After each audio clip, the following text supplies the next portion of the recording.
about to hear is true. Only the names have been changed to protect the innocent. Fatima Cigarettes, best of all long cigarettes, brings you Dragnet.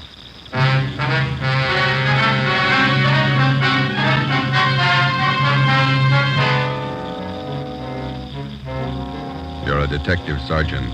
You're assigned to Juvenile Bureau. A potential killer roams the halls of one of the high schools in your city. Girl students have been brutally slashed by the criminal. Your job, stop him.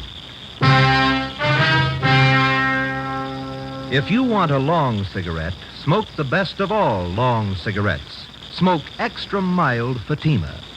Yes, Fatima is the king-size cigarette which contains the finest Turkish and domestic tobaccos superbly blended to make it extra mild, to give Fatima a much different, much better flavor and aroma than any other long cigarette.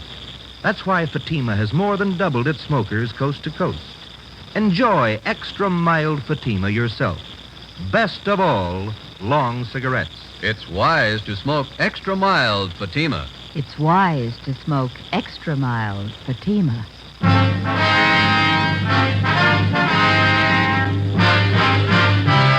Dragnet, the documented drama of an actual crime. For the next 30 minutes, in cooperation with the Los Angeles Police Department, you will travel step by step on the side of the law through an actual case from official police files.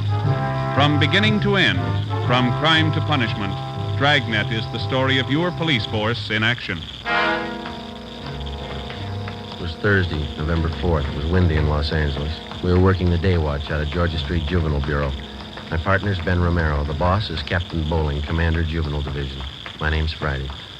It was 2:45 p.m. when we got to Charter High School. Main entrance. Which way, Joe? I don't know. We can ask this boy. Hey, son, Yeah? where's the principal's office? Straight down the hall. Last door on the left. Thank you. What's all the noise about? Football rally. We're playing Piedmont today. Probably lose. Can't beat confidence like that. Kids are sure funny nowadays. Yeah. Check that sign. Mm-hmm. Junior prom. $1.25 per couple. Makes you feel old, doesn't it? I never did go to those high school dances. How come? Couldn't dance. Wife says I still can.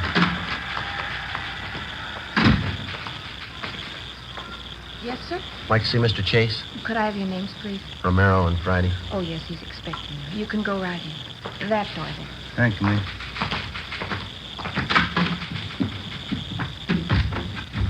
Mr. Chase? Yes? My name's Friday. I talked to you on the phone. Oh, yes, certainly, Sergeant. Have a chair. Thank you. This is my partner, Ben Romero. How do you do, sir? How are you, Mr. Chase? Sit down.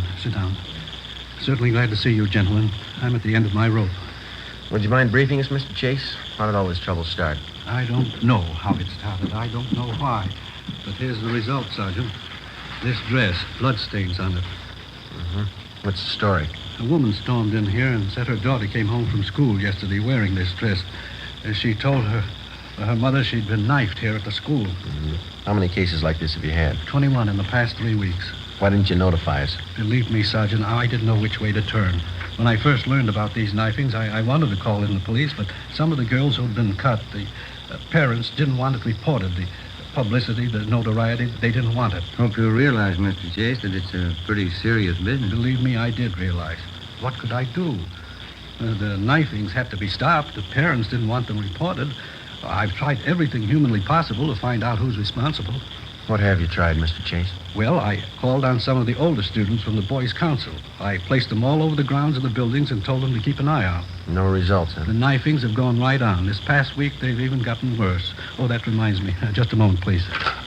Yes, Mr. Chase? Doris, would you get Jim Travers, please? Have him come to my office right away. Yes, Mr. Chase. Travers is head of the Boys' Council. He helped organize the system of guards. He might be able to give you some information. You said a minute ago that the situation has been worse this past week. You mean the knifings have gotten more frequent? More frequent and more serious. One girl was cut very badly this morning. She had to be sent home. Are most of these girls cut in pretty much the same manner? The school nurse treated some of them. She says it looked to her as though the girls had been slashed with a very sharp knife, probably a razor. Is there any definite time pattern to these knifings? All of them happened between periods when the students change classes. The corridors are pretty well crowded. That's why it's so difficult to pin it down to any one person. I see. How about the victims themselves, Mr. Chase? Is there any set pattern there? That's what has me frightened. How do you mean? Most of the victims are rather pretty girls. Whoever's doing this seems to have a preference for them. It's frightening when you think of what kind of mind the person must have. It's a little more than frightening, Mr. Chase. Huh? The person with a knife must be a mental case, probably a dangerous one. I don't think he's going to be satisfied with just knifing the girls. Killing? Possible if we let it go much longer. You wanted to see me, Mr. Chase? Come in, Jim. I would have come sooner. I was tied up with a rally committee. Jim, this is Sergeant Friday and Sergeant Romero, police officers. Right, Jim. Hi, They're here Sergeant. to investigate the knifings. I thought maybe you'd be able to help out with some information. Well, I still have the fellows on the council watching the corridors. We haven't seen anything yet. Well, do you have any time after the rally, Jim? We'd like to have you show us around. Okay, Sergeant. Is the school nurse still in her office? I'd like to talk to her, too. I think so. Jim, when does Miss Wesley go home? 3:30 on Thursday, Mr. Chase. I'll tell her to stay on a few minutes. That's fine. We'll meet you outside the office here, huh? Okay, I'll see you later then. Right. The school out for the day? Yes, it is. Guess we'll have to wait till morning to interview the victims. The first class is at 8 o'clock. I'll have the girls assemble in the classroom next to my office. All right, Mr. Chase. Thank you. I'll be right back, Doris. See you gentlemen out. Looks like the rally's just breaking up, huh? 3 o'clock now. The game's at 3:30. The kids certainly jam up the corridor. Come on, come on. Let us through here. Let us through, please. All right. The rest of you go about your business. Go on now. What's the matter, young lady? What's the trouble? Patty Larson, she's fainted. What's the matter with her? Look at her dress. It's covered with blood.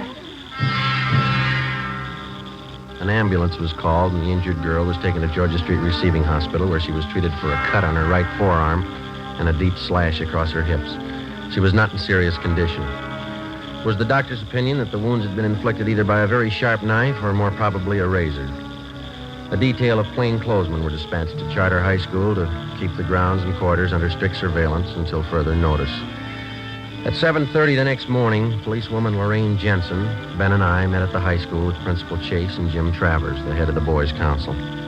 By 9 a.m., all of the 21 knifing victims were assembled in one of the empty classrooms. Policewoman Jensen outlined our plan of questioning. May I have your attention, please? This isn't going to take very long, girls, but I will have to ask you to cooperate with us. Try to remember every detail of the time and the place that the knifings occurred. Do you all have a report form to write out? Yeah, they're all set. We'd like to have you write 3 things. First, exactly where you were when you were injured. After that, write the date and the time. Make that just as close as you can remember. I don't remember, do you? I don't know what you were. At the bottom of the page, write the name of the person you suspect might have cut you. Your answer will be kept confidential. Please don't compare notes with the girl next to you. We want your version, not your neighbor's. Sergeant, Yep, Travis? 5-minute warning bell. Yeah, okay. All right, Yeah, Joe. there's a recess coming up. We want to check the quarters. Can you make out alone for a little while? Sure, you two go ahead. We can check the slips when you get back. Right, let's go, Ben. Yeah.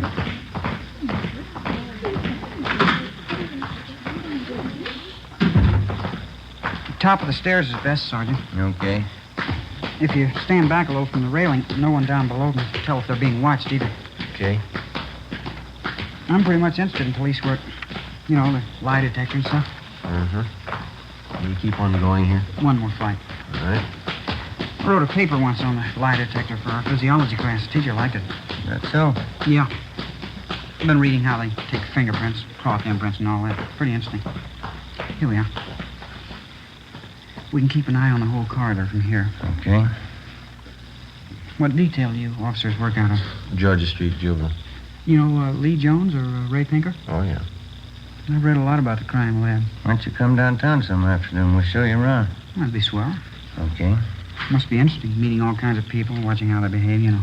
Yeah, it's interesting.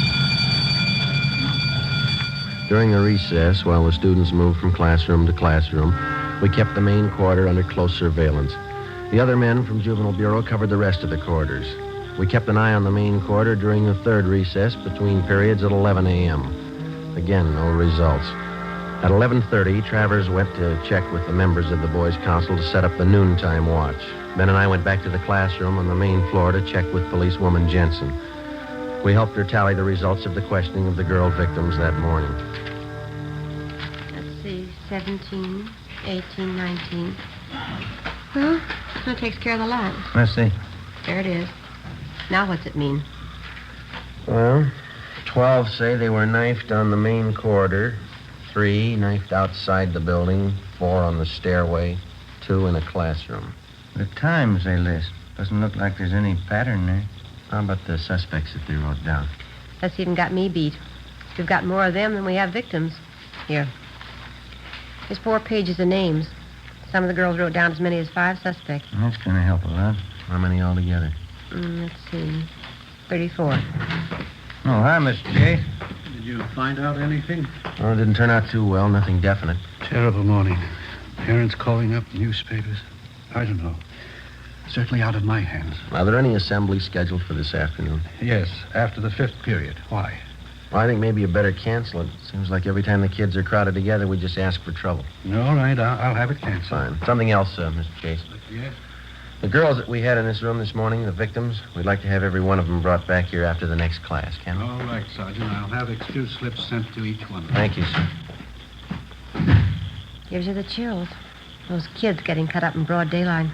Whoever it is, the guy's got a stomach for it. How do you know it's a guy? It's as good a guess as any. How about the school employees, the janitors, and the rest of them? Checked them all out this morning. When we get the girls back here, we'll go through the same routine. One thing we missed the last time we talked to them. Yeah? We asked them to pick suspects. We might have more luck if we have a bigger choice. Well, how do you mean? Well, instead of asking them to pick out somebody, we'll tell them to list the names of every person who was around them or near them when they were cut. It might work if we can spot a couple of repeats on the list. Sergeant, they want you downstairs. Hurry. Come on, Ben. What's the matter? It's terrible, terrible. I found her. You found who? Betty Price. Where? Downstairs, unconscious. I'm afraid. What do you mean you're afraid? I'm not sure she's alive.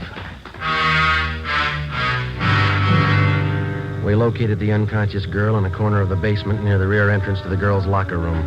She'd been cut severely about the face and arms. At Georgia Street Receiving Hospital, she was given an immediate blood transfusion. In addition to her wounds, she was also treated for shock. We questioned the victim. She stated that she did not see the person who attacked her. Later that afternoon, she was removed to her own home upon the advice of her family physician. 1:35 p.m. Ben and I got back to the high school and checked in with policewoman Lorraine Jensen. How'd the last station turn out, Lorraine? Really, a lot better. It was a good idea, Joe. Yeah? How'd we come out? Pretty good.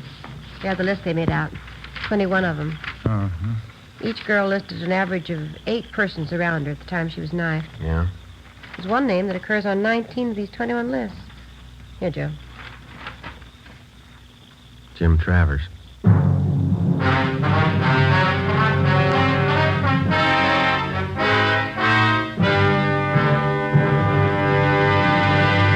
You are listening to Dragnet, the case history of a police investigation, presented in the public interest by Fatima Cigarettes. If you smoke a long cigarette, it will be in your interest to listen to a typical case history of a Fatima smoker. It's the case of Mr. Frank Fenton, well-known author and Hollywood screenwriter. This is his actual signed statement. When a writer gets absorbed in his work, he loses track of time, smokes more than usual. And this happens often to me. As a result, I appreciate a mild cigarette. Fatima is extra mild. I agree it's wise to smoke extra mild Fatima. And so do more and more smokers every day. Actual figures show extra mild Fatima has more than doubled its smokers coast to coast. So enjoy extra mild Fatima yourself. The king-size cigarette, which contains the finest Turkish and domestic tobaccos, superbly blended to make it extra mild. You will prefer Fatima's much different, much better flavor. You will agree. It's wise to smoke extra mild Fatima. It's wise to smoke extra mild Fatima. The best of all long cigarettes.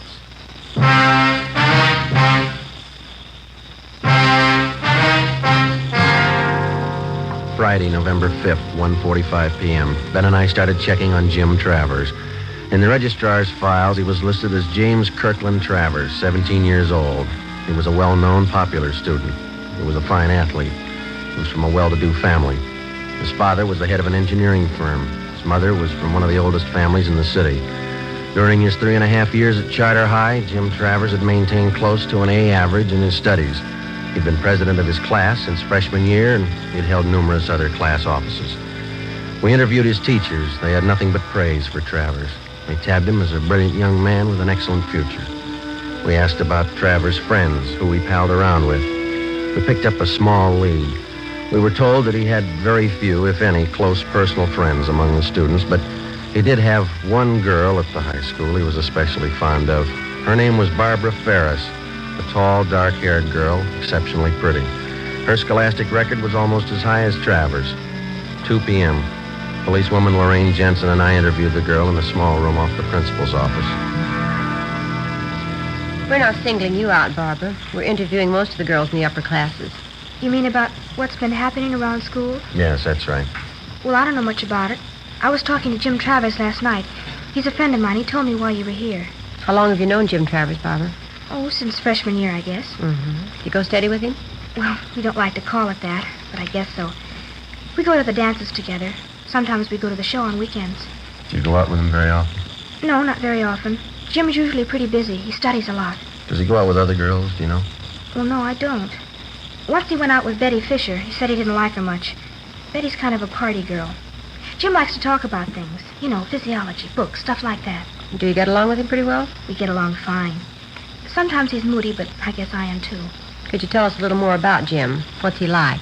Well, what do you want to know that for? Is there anything wrong? No, it's just routine questioning, Barbara. We have to check on everybody. Oh, I see. Well, Jim's certainly all right. He's like the rest of the fellows at school, I guess. Only he's smarter than most of them. Well, is there anything maybe that's odd about him that you noticed? Anything very different? No, not that I've noticed. He's always been pretty bashful, up until this last year anyway. He's still that way sometimes when we go out on dates. How do you mean? How is he bashful? You know, about girls and things. He's always nice, though. He's not always thinking about necking and stuff like most of them. You mean he's not the romantic type? Well, he can be romantic when he wants to. Once we parked outside my house after a dance. He's always nice. There was just this one time. What was that? Well, he kissed me, and then he twisted my arm behind my back. He kept twisting it for no reason. Yeah? I told him it hurt me, but he wouldn't let go. He kept twisting my arm. What did he say? That's what was so funny. He said, "I like you better than any girl I know." Yeah? Then he said, "That's why I'm hurting you." After talking with Barbara Ferris, we had a pretty good idea that Jim Travers was the suspect we wanted. But because of his fine background and his record, we realized that we'd have to prove beyond any question of a doubt that he was the guilty person. We had only one thing to go on besides the information Barbara Ferris had given us. During the morning recesses, when Travers was with Ben and I was watching the corridors, not one knifing took place. When we had left Travers and gone downstairs to check with policewoman Jensen, the girl had been found slugged and cut at the rear of the girls' locker room. 2:30 p.m., Ben and I met with the suspect. How's it going, Sergeant? Any luck? Not much, Jim. What's that, another rally? No, a band practice. Junior prom's tonight, isn't it? Yeah. You talked to the girl who was knifed downstairs, huh? Find out anything? No, not much. You want to stick with us this afternoon? I think you might be able to help us out. Sure. I've got the fellows on the council standing by if you want them. Fine. Let's go outside, huh? Got something to tell you. Sure, okay. We can go out this way.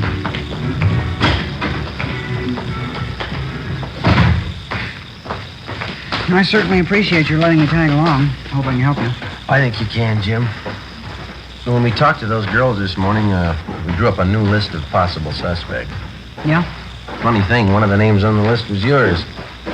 Well, I've got nothing to hide. Well, we'll make a systematic check of each name on the list and start with yours. Well, will we have to go on the lie detector? I'd like to try that. I never saw one. Only pictures of it. No, you won't have to go through that. It'll just be a couple of questions, and then we're going to check your locker. Okay, I'd be glad to show you. Does this take us to the locker room? Yeah, we can cut through here. Say, when we were questioning those girls this morning, some of them said that they saw you in different parts of the building when the knifings took place. What do you mean?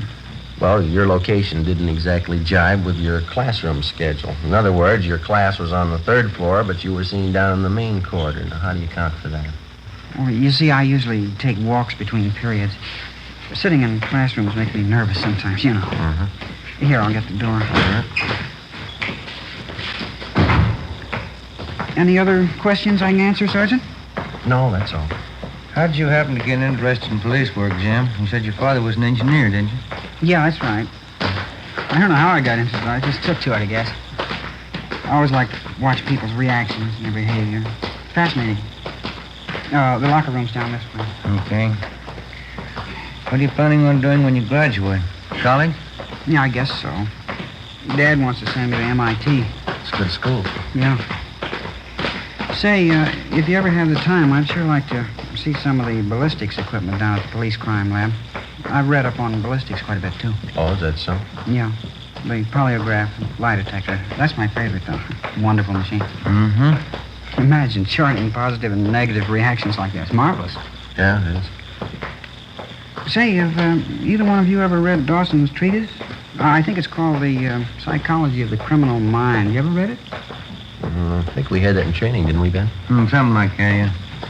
How about criminal behavior and its basis? Maxwell's book. Did you ever read that one? No, I don't think I did. It's a great book. I got quite a few textbooks on crime. There's one on sex crimes I just got. It's very good. Mm-hmm. This the locker room? Yeah, I almost went past it. My locker's down this way. How do you shave, Jim? You use an electric razor or a safety razor? Me? Electric razor. They're the best. Yeah, they're a lot easier to use. Here it is. I'll open it for you. All right. Ben, you got those envelopes? Oh, yeah. Yeah, they are.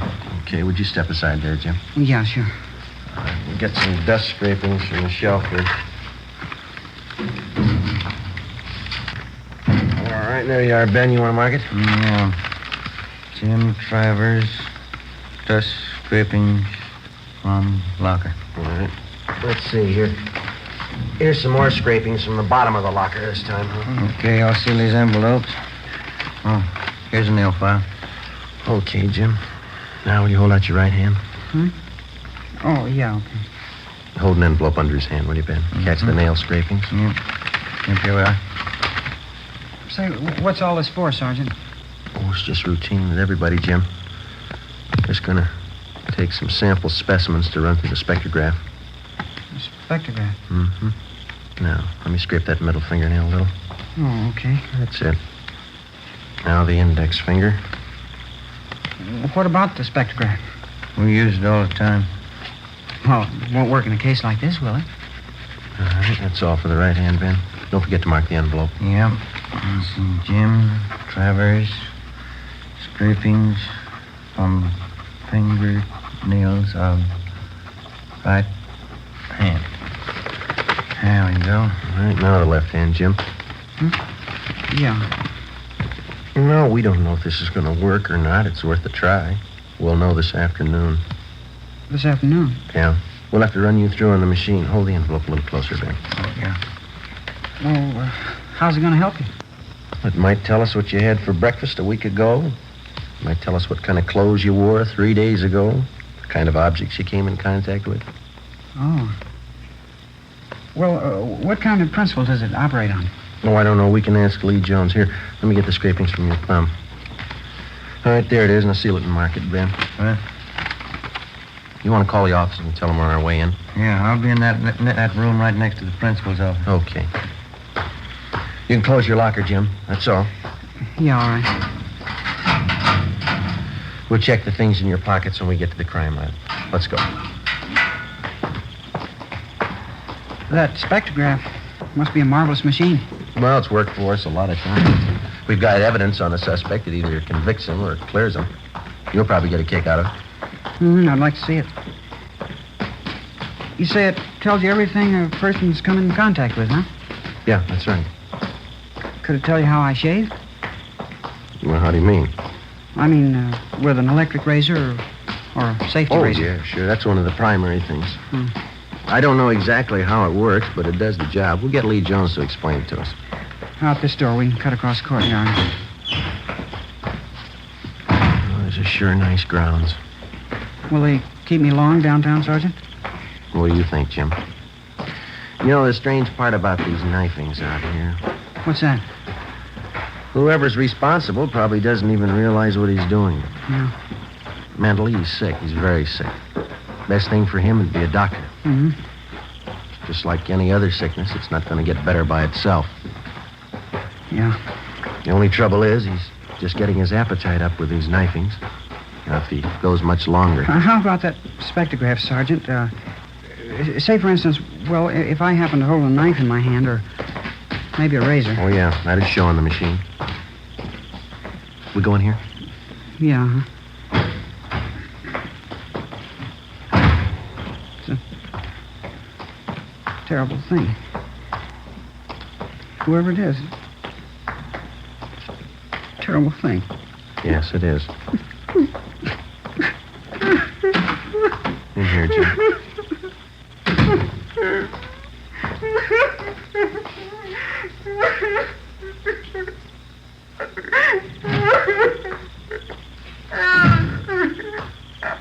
Joe, how's it going? I think he's ready to tell us. Hope so. I expect a girl won't. All right, son, you want to tell us about it now? I couldn't help myself. I had to do it. I had to. I couldn't sleep. I couldn't study unless I did it. I couldn't help myself. You're responsible for all the knifings, are you?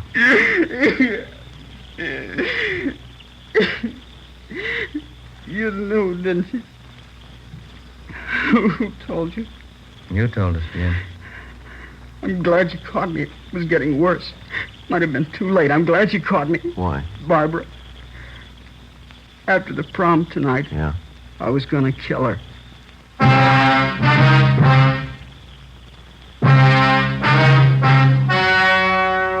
The story you have just heard was true. Only the names were changed to protect the innocent. On December 15th, the hearing was held in Juvenile Court, Department 38, City and County of Los Angeles, State of California. In a moment, the results of that trial. It's amazing how many long cigarette smokers are changing to extra mild Fatima. Here is the actual report. From coast to coast, Extra Mild Fatima has more than doubled its smokers. Yes, more and more smokers every day are discovering that Fatima is the king-size cigarette that is extra mild. Extra mild because it contains the finest Turkish and domestic tobaccos superbly blended to make it extra mild, to give it a much different, much better flavor and aroma. Enjoy extra mild Fatima yourself.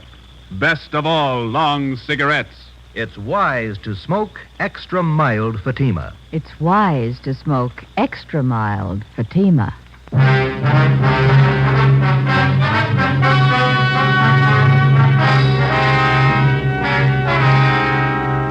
17-year-old James Travers was examined by court psychiatrists who found him to be one of the most dangerous mental cases they had ever examined. The boy's parents, who cooperated to the fullest with the police officers and with the court, made only one request, that the boy be committed to a private sanitarium.